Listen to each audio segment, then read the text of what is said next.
Hey everybody, I hope your week is going well. I just wanted to take a few minutes to share a video introducing and inviting you to join us in the sermon series that we're going to be looking at together in church over the next couple of months.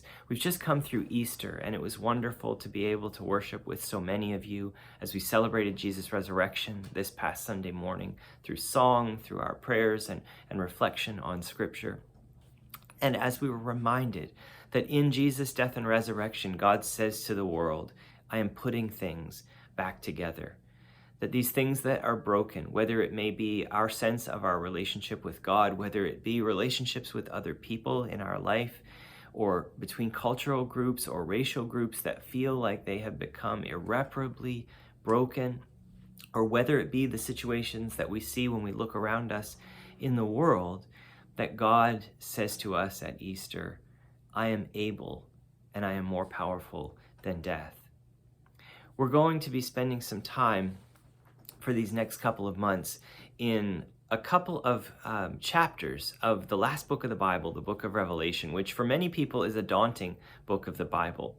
But these early chapters are words of Jesus to his people. He had said during his time here on earth that his followers were in some way the light of the world. But here in Revelation, he clarifies that with another image, which is that the churches are referred to as being like lampstands.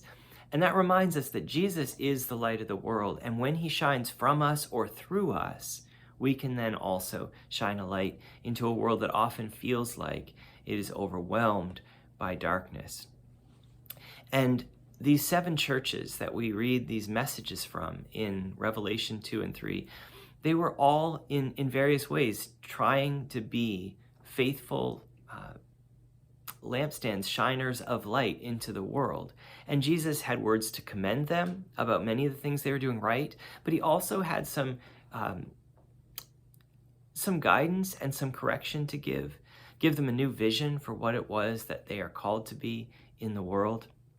And I hope that as we spend time reflecting on the messages of the living Jesus, the living one, to these lampstands, the churches of the first century, that we might be able to hear what he has to say to us, the things that he wants to commend in us, the things that he wants to correct, or the course that he wants to redirect us toward.